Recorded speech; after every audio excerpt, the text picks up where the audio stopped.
आइले में आधे रोटी विपति गवाइले भैया सुनीला कहानिया ना पेनाली में फटही लुगरी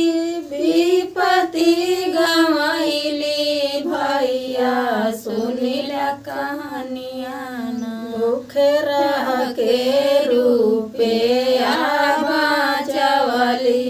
भैया सुनीला कहानिया ना भूखे रह के रूपे बाचवली भैया सुनीला कहानिया इंडिया में आइला एक कंपनी भैया सुनीला कहानिया ना घरे घरे भेजल नया जेंटवा भैया सुनीला कहानिया घरे घरे घूमल नया जेंटवा भैया सुनीला कहानिया खूबे समझवलन भैया लिहलन गारंटी भैया सुनीला कहानिया लोभवा में पड़ गइल पूरे हिंदुस्तानवा भैया सुनीला कहानिया लोभवा में पड़ गइल हिंदुस्तानवा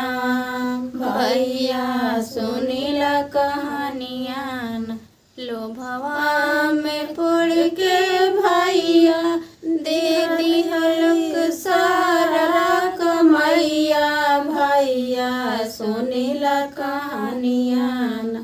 आज बैठ के रोवे दिन रतिया भैया सुनीला कहानिया आज बैठ के रोवे दिन रतिया भैया सुनीला कहानिया गरीब के केहू नहीं के उठावत आवाजवा भैया सुनीला कहानिया गरीबवन के केहू नहीं के उठावत आवाजवा भैया सुनीला कहानिया कैलक सहारा बेसहारा भैया सुनीला कहानिया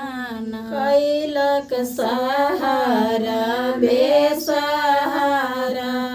भैया सुनीला कहानिया